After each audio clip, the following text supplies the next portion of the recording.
무리가 돌아올 때 곧 다윗이 블레셋 사람을 죽이고 돌아올 때에 여인이 이스라엘 모든 성읍에서 나와서 노래하며 춤추며 소고와 경새를 가지고 왕 사울을 환영하는데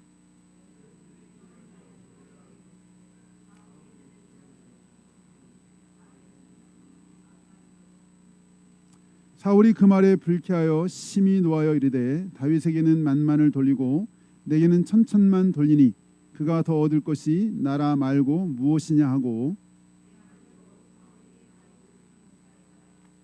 그 이튿날 하나님께서 부리시는 악령이 사울에게 힘있게 내림에 그가 집에서 정신없이 떠들어 대므로 다윗이 평일과 같이 손으로 수금을 타는데 그때 사울의 손에 창이 있는지라.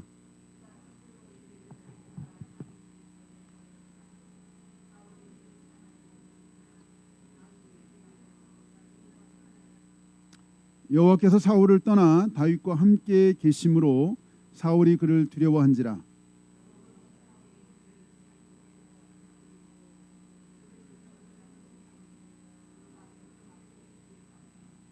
다윗이 그의 모든 일을 지혜롭게 행하니라. 여호와께서 그와 함께 계시니라.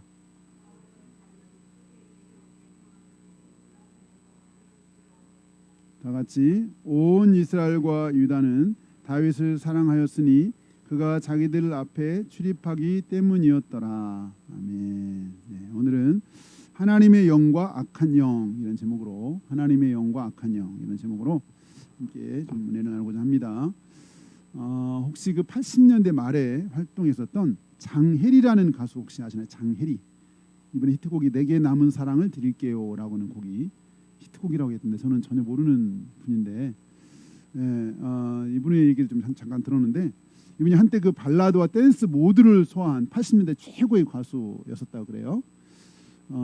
그러다가 어느 날 갑자기 혈연이 이제 무대에서 사라졌는데 어떤 계기로 이제 무대에서 사라지게 됐는데 이분이 처음에 무대를 떠나니까 한동안은 너무너무 편하고 잘 지냈다 그래요. 근데 시간이 점점 흘러지니까 힘들어지기 막 시작하는데 이제 삶의 어떤 그 의미나 이제 목적이 없어서 그랬는지 모르겠는데 자꾸 그 내면의 부정적인 생각, 더 나아가 막 죽고 싶은 생각 이런 생각이 들면서 이제 막 우울증이 점점 심하게 됐다 그러더라고요. 그러면서 이제 막 술을 먹게 되고 그러니까 더 이제 우울증이 심각해지고 이게 점점 우울증이 심해지면서 이제 죽음에 대한 막 그런 충동이 자꾸 생기니까 제가 자꾸 이제 베란다 쪽으로 가는 거예요. 뛰어내리려고. 이제 너무 그날도 힘들어가지고 그냥 삶을 정리하려고 그날은 정말 이제 베란다로 또 갔는데 뛰어내리려고 간 거죠. 갔는데 베란다에 서는 순간에 갑자기 자기 사실 뛰어내리려고 했었는데 이 발에 힘이 쫙 풀어지면서 그냥 주저앉게 됐다 그러더라고요. 계속 주저앉았는데 그렇게 주저앉으면서 이분이 그때 이제 갑자기 하나님을 막 찾기 시작했다 그래요. 하나님. 그러니까 예전에 자기가 좀 교회를 다닌 적이 있었어 아마 그랬는지 모르겠는데 그때 막 하나님을 막 찾고 울면서 하나님을 막 부르기 시작하면서 그때 자기한테 누가 다가온 물론 하나님이었죠. 자기한테 다가온 것 같은 자기가 죽음의 그 순간에 하나님이 자기를 찾아온 것 같아가지고 그때 막 자기가 울면서 하나님을 찾았는데 그 주일이 너무너무 빨리 교회 가고 싶어가지고 막상 주일 돼가지고 교회를 갔는데 계단에 막 올라가는 순간부터 막 눈물이 쏟아지기 시작해가지고 찬송이 막 들리는데 그 하나하나가 막 다 귀에 꽂히는 거예요. 자기 옛날에 교회 다닐 때 맨 저 뒤에만 앉았는데 그날은 자기가 제일 앞에 가가지고 찬양 손들면서 막 옛날 그렇게 부끄럽고 막 그랬는데 그냥 막 내내 울면서 그렇게 예배를 드리기 시작하면서부터 이분이 그냥 막 말씀만 드리면 눈물 나오고 찬양하면 눈물 나오고 그렇게 이제 막 하나님을 만나면서 그때부터 막 그 교회 자기가 그냥 그날 끝나자마자 바로 새신자실로 갔다고 그래요. 새신자 교육부터 해가지고 교회 온갖 그 모든 집회와 치유 모임 자기 치유 모임 뭔지도 모르고 갔었는데 가보니까 자기 안에 얼마나 많은 상처 내면에 막 쌓아뒀던 너무나 많은 열등감 자존감부터 해가지고 너무나 많은 그런 상처들이 있었다는 거예요.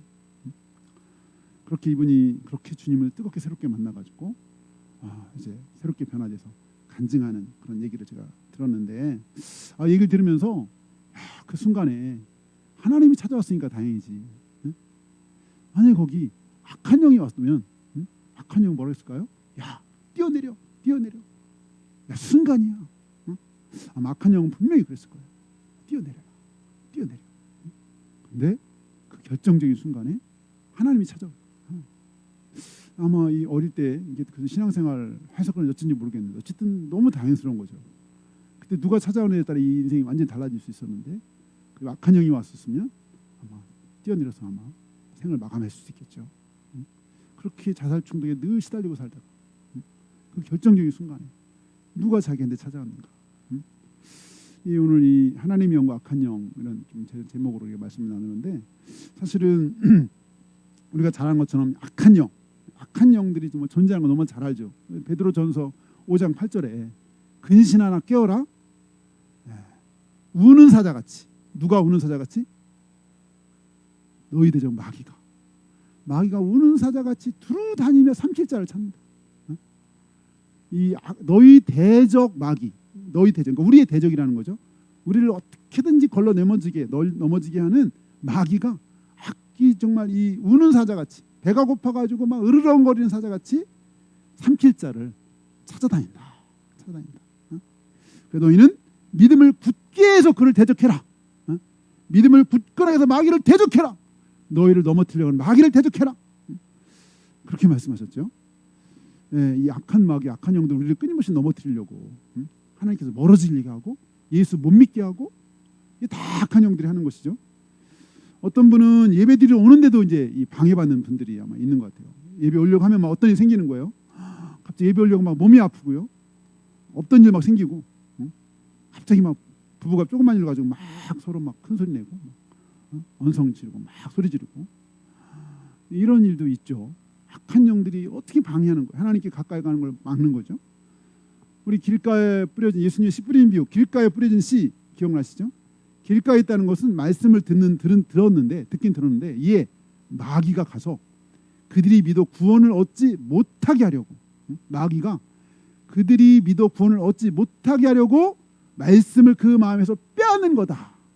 예수님이 그랬어요. 막 씨를 뿌리는데, 말씀의 씨를 뿌리는데 길가에 떨어진 게 어떤 거냐? 듣긴 들었어. 근데 마귀가 그가 믿어서 구원받지 못하게 하려고 말씀을 마음에서 빼앗는다는 거예요. 마음 빼앗는 거예요. 믿어 구원받지 못하게 하려고. 마귀는 끊임없이 우리가 믿지 못하게 하고, 하나님 의심하게 하고, 하나님께 멀어지게 하고, 하나님 예배 못하게 하고, 어떻게든지 방해하는 게 이 악한 것이죠. 심지어는 막 예배 때 집중하지 못하기도 하고, 막 여러 가지 생각으로 막 우리를 산만하게 하고, 딴 생각하게 하고, 뭐 이럴 수도 있죠. 최근에 요즘 그 이단 사입에 대한 얘기가 많이 방송 달아주기는, 제가 지난주 토요일, 어제 말고 4월 22일 날 SBS 그것이 하고 싶다 해서 JMS 정명석 나오더라고요. 지난번에 넷플릭스에서 나왔는데 제가 다시 한번 쭉 봤어요. 내가 초창기부터 성적 문제가 있더라고요. 이 정명석이가 처음부터 애들 건드린 거예요. 초창기 시작할 때부터 처음부터. 그래가지고 떠나는 사람이 많더라고요. 그리고서 막 이 심각한 게 이제 밝혀졌는데도 불구하고, 그리고 10년 동안 감옥에 살았잖아요. 근데도 아직도 수많은 사람들이 아직 JMS를 떠나지 못하는 이유가 뭐냐? 교리적으로 그들이 세뇌된 것도 있지만 또 하나는 뭐냐면 영적 체험이 있다는 거예요. 제일 처음에 신촌 5인방을 해가지고 5번째 전도된 김모라는 사람이 있었는데, 이 사람이 그러더라고요. 특히 초기에 굉장히 신비로운 체험이 많이 있었대요. 신비로운 체험을 정묘석을 통해서 했다는 거예요. 영적 체험을 했는 거예요. 이게 악한 영의 체험이겠죠. 하나님으로는 정상적인 체험이 아니겠죠. 그럼 그때 그런 이단의 영들, 이런 체험들이 많이 있다는 거예요. 그러니까 못 떠나는 거예요. 그 어떤 영적인 세력에 붙잡힌 거예요. 그러니까 이단 사이에 빠지는 게 교리적인 것도 있지만 사실 이건 영적인 현상인 것도 있는 거예요. 이 악한 영들이 붙잡는 것도 있는 거죠. 그 이상하잖아. 상식적으로 말이 안 되는데 거기 그냥 붙어 있는 거예요. 이미 다 밝혀지고, 그 어떤 놈인지 아는데, 어떤 정말 미친 놈인 걸 아는데 여전히 거기 붙어 있는 거예요. 교주라고, 메시아라고. 그게 메시아라고. 어떻게 메시아가 그럴 수가 있어? 이게 이 영에 미혹되고 교리에 세뇌돼 가지고, 그러니까 이 악한 영들의 역사가 지금도 그냥 버젓이 생생하게 악한 영들이 그렇게 지금 역사하고 있는 거죠. 오늘 본문에 보면 참 이스라엘에 그렇게 어렵게 세운 초대 왕 얘기인데요. 우리 10절을 보겠습니다. 10절을 다 같이 시작. 그 이튿날 하나님께서 부리시는 악령이 사울에게 힘있게 내림에 그가 집 안에서 정신없이 떠들어대므로 다윗이 평일과 같이 손으로 수금을 타는데 그때 사울의 손에 창이 있는지라. 네. 여기 보면은 악령이 사울에게 힘있게 내렸다. 악령이 사울에게 힘있게 내림에 그가 집 안에서 정신없이 떠들어대므로 다윗이 평일같이 손수금을 타는데 그때 사울의 손에 창이 있는지라. 이 첫 번째 왕이었던 사울 왕에게 이 악령이 힘있게 내리니까 이 막 사울이 약간 정신없이 막 여기 정신없이 떠들었다 그랬잖아요. 예, 정신없이 떠 약간 미친 증세가 나타나는 거예요. 그랬더니 갑자기 창을 들어서 다윗을 죽이려고 창을 던지는 거예요. 예? 창을 던져요. 예? 이런 일이 있었던 거죠. 네, 이 지금 사울이 여기 지금 오늘 이렇게 사울이 이제 초대 왕인 거 아는데 악령이 힘있게 내린 이런 일을 통해서 점점 이상해지더니 나중에 점점 미쳐가는 삶을 살게 되죠. 이 악령에 의해서 미쳐가는 삶을 살게 돼요. 사울 왕이. 근데 이 사울이 이렇게 악령이 힘있게 내리는 배경에 또 하나의 일이 있는데 그게 7절이죠. 7절. 네, 7절 보겠습니다. 7절 다 같이 시작. 여인들이 뛰놀며 노래하여 이르되 사울이 죽인 자는 천천히요 다윗은 만만이로다 한지라. 네. 여기 이제 이 배경을 아마 대부분 아시겠지만 혹시 또 잘 모르시는 분 위해서 잠깐 설명을 우리가 하면 여기 지금 여인들이 막 뛰놀며 노래했다 그랬죠. 사울을 죽인 자는 천천히 이렇게 막 이제 여인들이 왜 뛰놀며 노래했느냐? 큰 전쟁에서 승리하고 돌아오기 때문에 그 승리하는 왕을 맞아 개선하는 왕과 개선하는 장군을 맞이하면서 기쁨으로 이제 경배하고 뛰노는 얘기죠. 7절은. 근데 이제 이 큰 싸움이 뭐냐? 블레셋이라는 나라가 서들어왔는데 그 블레셋이 서들어왔을 때 아무도 나가서 싸울 수 없을 만큼 특히 블레셋의 이제 그 제일 앞에 섰던 블레셋 나라의 제일 앞에 섰던 사람 누구였죠? 골리앗. 네, 바로 골리앗이 왔을 때였던 거예요. 골리앗. 네, 기억나시나요, 여러분? 골리앗의 키가 6규빗 한 뼘이에요. 6규빗 한 뼘. 한 규빗 45cm로 계산하면 6규빗 하면 2m 한 70 되나요? 2m 70? 네, 2m 70에다가 한 뼘이면 20cm 하면 2m 90. 그러니까 3m 다 되는 거예요. 3m. 뭐 지금 현재 중에 3m 되는 사람이 없겠죠. 2m 한 20만 돼도 굉장히 큰데, 네, 2m 거의 90이었으니까요. 갑옷의 무게만 57.5kg. 갑옷이 한 사람의 57.5kg. 이 창인데 창 날만 7kg. 이런 그 골리앗 우리가 잘 아는 거죠. 골리앗. 그래서 그 골리앗이 앞에 서서 막 큰 소리 치니까 이스라엘 백성들이 심히 두려워요. 다 도망했다 그랬어요. 네. 이 아주 그 여기 큰 난공불락 요새같이 골리앗이 서가지고 막 모욕을 하는데 이스라엘 향해서 아무도 나가서 싸울 생각을 못하고 다 두려워 떨었죠. 그렇게 40일에 40일. 그 40일 그런 골리앗이 하니까 아무도 나가서 대항할 만한 골리앗이랬죠. 누구든지 나와라. 누구든지 나와라. 1대1로 싸워서 내가 지면 우리가 너희 종이 되겠다. 큰 소리 쳤는데 아무도 맞짱설 사람이 없는 거죠. 그때 우연히 우리가 아는 것처럼 다윗이 형들한테 이렇게 아버님 심부름 왔다가 그 얘기를 들은 거죠. 저 얘기를. 이 골리앗의 얘기를 듣고 도대체 저 어떤 놈이 감히 하나님 이름을 저럴 수 있냐. 내가 나가겠다. 그랬더니 다들 형도 막 너 미쳤냐 그러고. 그래서 이제 그때 사울 왕한테 갔더니 야 걔는 어릴 때부터 용사. 걔는 골리앗은 어릴 때부터 용사. 아무도 당할 수 없는 전쟁에서 잔뼈가 굵은 그런 용사다. 키가 거의 3m. 그냥 갑옷목에만 거의 60kg. 근데 너로 같이 소년이 걔랑 할 수 없다. 거대한 사람, 육중한 무기, 비교할 수 없으면 크고 강하고 정말 우뚝 솟은 난공불락 요새 같은. 너는 못해. 어쨌든 그런데 우리가 아는 것처럼 예상을 깨고 다윗이 골리앗의 머리를 베가지고 골리앗의 머리를 베서 그 머리를 들고 예루살렘으로 입성한 거죠. 그랬더니 난리가 난 거죠. 온 나라가. 아니 혜성같이 나타난 이제 하나의 목동이 이름 없는 목동이었지만 갑자기 혜성같이 나타났어요. 아무도 나서지 못하는 40일 동안 두려워 떨었던 벌벌 떨었던 그 골리앗을 그 골리앗의 머리를 베고 온다는 거예요. 머리를 베고 난리가 난 거죠. 온 나라 완전히 난리가 난 거예요. 그리고 나서 그 전쟁 이겼죠. 그 블레셋 끊임없이 괴롭혔던 그 블레셋 천천지 월수 같은 블레셋을 이겼어요. 이거 정말 기쁨이 말로 할 수 없는 거죠. 그러니까 여인들이 그 기쁨에 막 노래를 했는데 사실은 그때도 아직은 이때 어쨌든 왕이 사울이에요. 사울 왕이죠. 보통 옛날의 왕은 짐이 곧 국가요. 짐이 곧 태양이다. 하늘 아래 두 태양이 있을 수 없고.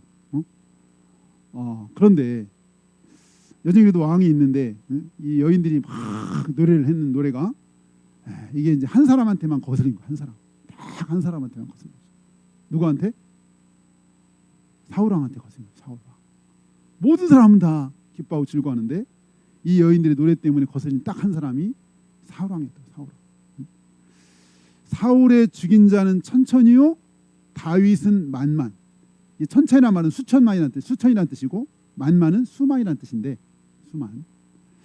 만약에 사울의 죽인 자는 천천히요 여기까지만 했어도 사울이 별로 이렇게 개의치 않았을 거예요. 사울이 거기까지만 했어도 불쾌하지 않았을 거예요. 그 뒤가 문제. 2절. 1절은 문제가 없는데 2절이 문제. 다윗은 만만이라는 거예요. 자기는 천천히고.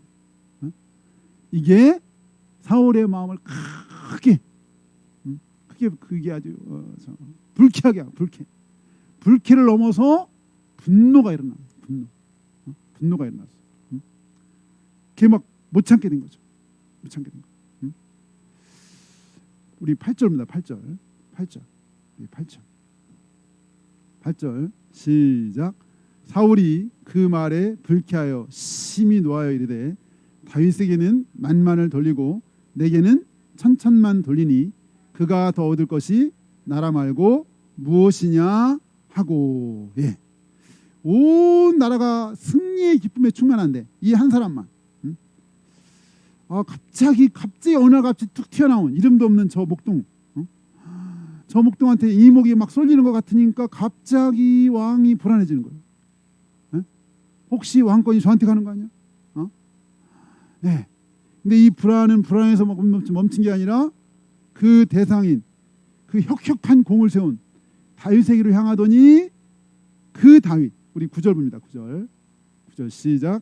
그날 후로 사울이 다윗을 주목하였더라. 그날 이후로. 그냥 뭐 그래 그럴 수 있지. 그래 훌륭한 일 했어. 이러고 그냥 넘어갈 수 있는데 그날 후로 다윗을 주목했다는 거예요. 주목했어. 이 이제 주목한 게 이제 여기 문제가 있는 거죠.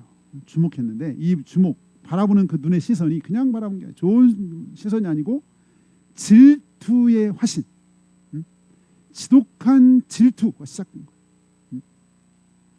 사실 어떻게 보면 이런 이 다윗의 급부상, 다윗의 이 천정부지 인기에 가장 많이 불편할 수 있는 사람 사실 누구였죠? 원래 누구였을까요? 누구여야 되죠 원래? 왕세자. 왕세자가 누군가요? 요나단. 왕세자인 요나단이 어쩌면 가장 불안해. 비슷한 또래고 또 비슷한 또래. 보통 뭐 나이가 이렇게 막 차이가 나고 이러면 별로 시기질도 안 하잖아요. 나랑 격이 다르면. 근데 내 동창, 내 옆집, 내가 아는 엄마, 그 이모가 갑자기 잘 되면 마음이 편안하지가 않을 수가 있죠. 요나단은 자기가 사실 왕세자고 자기가 차기 대권 주자인데 다윗이 저렇게 갑자기 급부상하면 자기 자리가 위태로울 수 있죠. 그리고 어쩌면 가장 불편해할 수 있는 사람은 사실 사울도 물론 불편할 수 있지만 왕위를 아들한테 줘야 되는데 저놈한테 왕위가 가면 그래도 자기가 권력을 갖고 있잖아. 아직 자기의 모든 권력을 아직 갖고 있어. 뭐 불안할 것도 없어 사실 어떻게 보면. 그런데 정작 요나단은 아버지하고는 전혀 다른 거예요. 아버지는 시기 질투에 막 지금 눈이 돌아갔어. 완전 눈이 돌아갔어. 신경과 생각이 다 거기 질투에 한번 꽂히면요 벗어날 수가 없나. 이게 정작 본인은 어떻게 했느냐. 우리 한번 4절 봐요. 4절. 우리 4절. 우리 4절 다 같이 한번 시작. 요나단이 자기가 입었던 겉옷을 벗어 다윗에게 주었고 자기의 군복과 칼과 활과 띠도 그리하였더라. 이 겉옷을 줬다는 말이 의미가 보니까 이거는 거의 그 후계자의 상징이었대요. 이 겉옷이. 이 요나단이 입었던 이 겉옷이 거의 왕의 후계자를 의미하는 어떤 그런 의미가 있었다는 거예요. 근데 그 옷까지 벗어주고요. 누구한테? 다윗한테. 뿐만 아니라 자기 군장을 다 줬어요. 여기 보면 군복, 칼, 활, 띠 싹 다 벗어준 거예요. 이야, 어떻게 이럴 수가 있나? 그러니까 아버지하고 전혀 다른 거예요. 이 왕세자는 진정으로 다윗을 사랑한 거예요. 진정으로. 자기 라이벌인데 자기 어쩌면 대권을 훔쳐갈 수 있는, 뺏어서 갈 수 있을 거라 느낄 수 있는 사람인데, 야, 요나단은 다 줬어요. 순수했던 거죠. 어쩌면. 3절 볼까요? 3절 시작. 요나단은 다윗을 자기 생명같이 사랑하여 더불어 언약을 맺었습니다. 야, 그냥 준 게 아니라 언약을 맺었어. 언약. 언약. 사나이 대 사나이. 정말 의형제 이상의 언약을 맺었어. 언약. 너와 나는 평생 깊은 신뢰 가운데 우정과 의리를 지키고 어떠한 외적인 환경에도 굴하지 않고 너와 나의 의리는 영원하리라. 하나님 앞에 영원하리라. 아마 이렇게 언약을 했던 것 같아요. 이 요나단은 이 다윗을 알아봤어요. 다윗을 알아본 거죠. 제대로 알아본 거예요. 정말 저 훌륭한 사람이다. 아직 어리고 소년이고 애띠고 얼굴이 아직 붉고 아직 어리지만 저 진짜 훌륭한 사람이다. 그러니까 자기가 후계자인 것 같은 후계 옷까지 다 벗어주고 언약을 맺고, 우리가 알지만 이 요나단과 다윗은 정말 이 젊을 때 한 언약이었지만요 죽을 때까지 지켜요. 다윗도 지키고 요나단도 지켜요. 얼마나 신뢰가 중요한지.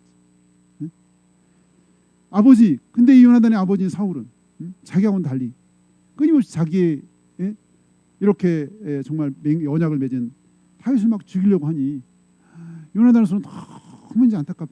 뒤에 이제 우리가 나오지만, 근데 어쨌든 아니 이렇게 같은 아버지와 아들이지만 다윗을 대하는 것이 너무 다른 거예요. 한 사람은 자기 생명까지 막 거의 줄 것 같이 다 주고, 한 사람은 막 이게 꽂혀가지고 죽이려고 그러고, 아버지는 죽이려고 하고 아들은 막 자기 생명까지 주려고 하고, 이런 굉장히 모순된 이런 일이 벌어지게 된 거죠.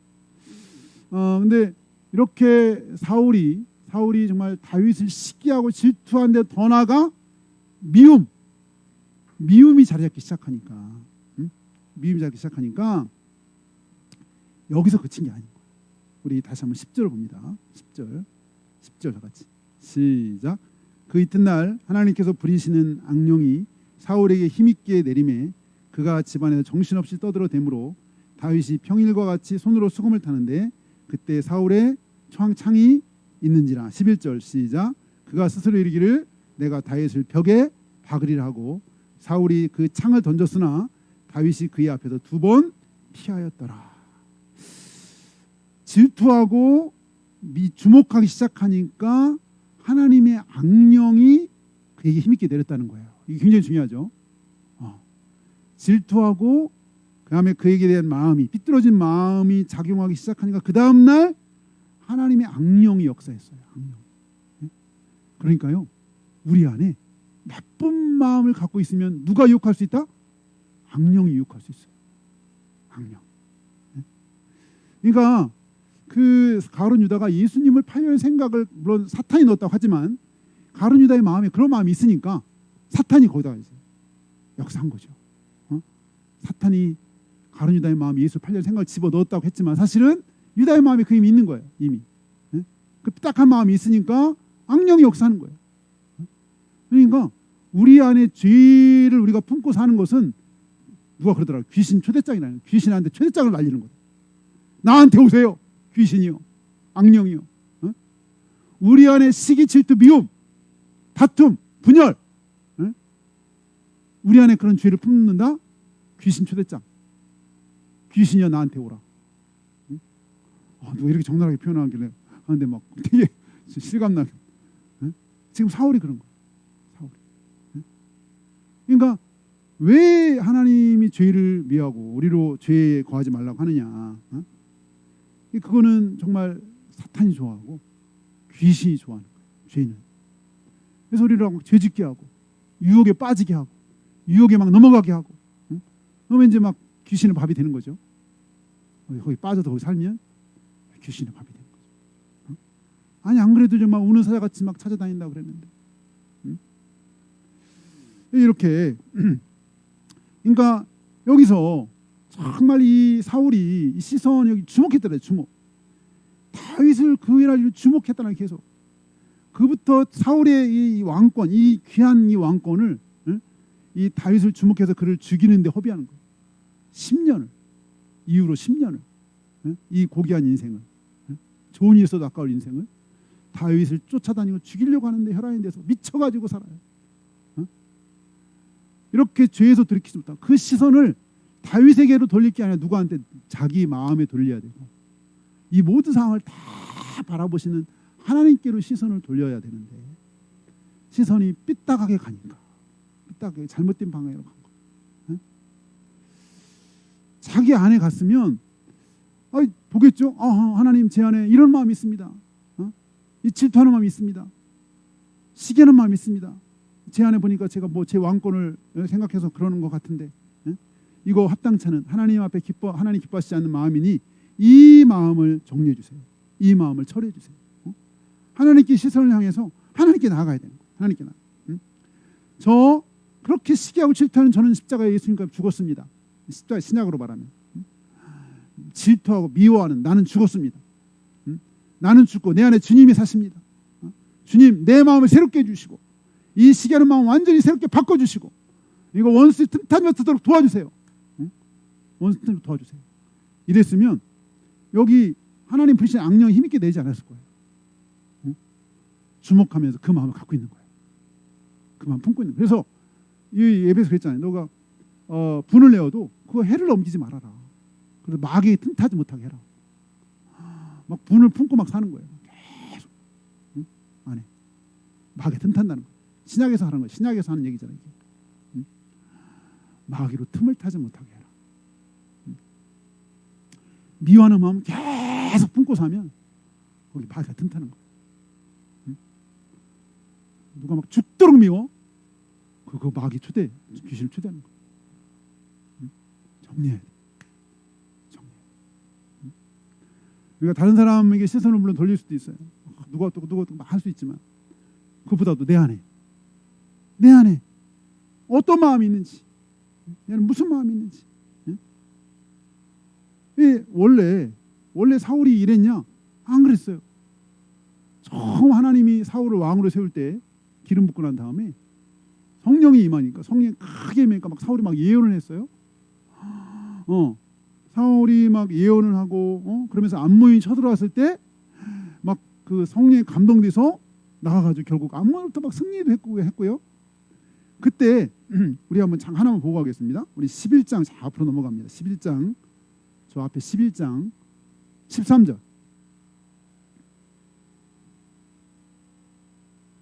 11장 12절 13절인데요. 사무엘상 11장 12절 13절. 11장 12절 13절 함께 같이 보겠습니다. 시작. 백성이 사무엘에게 이르되 사울이 어찌 우리를 다스리겠느냐 한 자가 누구니까 그들을 끌어내소서 우리가 죽이겠나이다. 13절. 사울이 이르되 나는 사람을 죽이지 못하리니 여호와께서 오늘 이스라엘 중에 구원을 베푸셨음이니라. 네. 여기 보면 사울이 어찌 우리를 다스리겠느냐? 막 이제 사울을 무시한 거예요. 처음에 사울을 이렇게 왕으로 세웠을 때. 그때 이제 이 사울이 암몬이 쳐들어와 가지고 막 사울이 갑자기 앞장서서 이제 나라를 막 구한 거예요. 이겼어요. 막 이겨가지고 돌아왔어요. 돌아오니까 어떤 사람이 그때 막 사울을 무시하고 사울이 어찌 우리를 다스리겠냐, 막 사울을 완전히 무시한 사람이 있는데 그 사람 죽여버려라, 이렇게 어떤 사람도 얘기했어요. 그랬더니 13절에 사울이 돼 이날에는 사람을 죽이지 못하니 여호와께서 오늘 이스라엘 중에 구원을 베푸셨다. 응? 이런 마음을 갖고 있었던 거예요. 이런 마음 갖고 있어야 되는 거예요. 응? 이게 처음에 하나님의 영이 임했을 때, 하나님의 영하고 이렇게 있을 때 사울도 이랬었던 거예요. 응? 자기 막 무시하고 막 이러는데도 굉장히 관대하잖아. 오늘은 구원의 날이니까 야 그냥 놔둬라. 이랬던 사람이, 그가 이제 물론 한번 이제 불순종한 일이 있었죠. 불순종한 일이 있고 이렇게 되면서 이 사울이 이제 삐딱한 마음으로 점점 빠져들기 시작하니까 오늘 이런 일이 벌어진 거죠. 이렇게 벌어지면서 사울이 점점 망가지기 시작하는 거예요. 네, 사울이 점점 망가지기 시작하면서 점점 정말 이렇게 이상한 사람이 되는 그런 것들을 우리가 보게 되는데, 그러니까 이 처음부터 사울 그랬던 게 아닌 거예요. 처음에는 하나님의 영을 받고 하나님께 지배받을 때는 아주 잘했어요. 근데 마음을 삐딱하게 먹고 하나님께 불순종하고 이렇게 되니까 하나님의 이 악령이 이 사울을 지배하면서 사울의 인생이 망가지고 전쟁에서 한날에 이제 결국은 사울의 아들과 함께 죽게 되는 끔찍한 결말이 이루어지게 되죠. 그러니까 정말 이때라도 사울이 정신 차리고 돌아섰으면 역사가 달라질 텐데 이 하나님 앞에 마음을 바로 갖지 못하고 주목해야 될 대상을 주목하지 못하고 주목하지 말아야 될 대상에 주목하면서 시기하고 질투하고 미워하다가 비참한 생을 마감했던 사울. 우리가 하나님 말씀에 순종하고 우리가 우리 마음을 하나님께로 우리가 굴복할 때 하나님의 영이 우리를 막 도와주시고 하나님의 성령께서 역사하시고 우리를 하여 하나님의 정말 그 아름다운 역사를 감당하게 하신다라는 거죠. 근데 우리 안에 죄악된 마음을 품고 삐딱한 마음 품고 이렇게 죄악된 마음에 거하게 되면 이렇게 악한 영들의 유혹과 악한 영들이 틈탈 수 있다. 악한 영들이. 그래서 하나님의 사람들은 성령 충만, 말씀 충만. 그래서 우리가 늘 마음을 돌이키고 우리 마음을 돌이키고 하나님께 굴복하고 하나님 말씀에 거하고 하나님께 마음을 향할 때 하나님의 성령께서 우리를 통해서 역사하시고 하나님 성령 우리를 통해서 아름다운 역사 이루실 줄 믿습니다. 우리 같이 기도하겠습니다. 우리 같이 기도할 때 정말 하나님이 큰 기대를 가지고 이스라엘 초대 왕을 세웠지만 이 사울 왕이 물론 앞에도 이제 불순종했던 한 가지 케이스도 있었지만 이렇게 또 시선을 잘못 두고 마음을 잘못 쓰고 생각을 잘못 쓰니까 하나님이 이 불의신 악령을 통해서 그러니까 점점 이상해지고 망가지는 그런 참 안타까운 삶을 살게 됐는데 정말 그렇다고 처음부터 그런 건 아니었다. 하나님의 영이 있던 사람이었는데 하나님의 영이 떠나고 이렇게 불순종하면서 하나님 앞에 불순종하면서 또 이렇게 정말 나쁜 마음 품게 되면서 이런 일이 생겼는데 우리 안에 하나님께서 날마다 우리 심령을 새롭게 해주시고 우리가 말씀 앞에서 우리가 심령이 새로워지게 하시고 정결한 심령 되게 해주시고 정말 그래서 성령이 끌림받고 성령 충만한 그런 삶이 될 수 있도록 어둠의 영은 틈타지 못하도록 도와주시고 하나님 앞에 말씀 앞에 늘 깨어있는 그런 우리가 되게 하시고 정말 열선에서 믿음 안에서 오히려 승리하고 굳건히 서서 승리하는 우리가 되게 해달라고 그래서 기도하겠습니다. 할렐루야. 하나님 아버지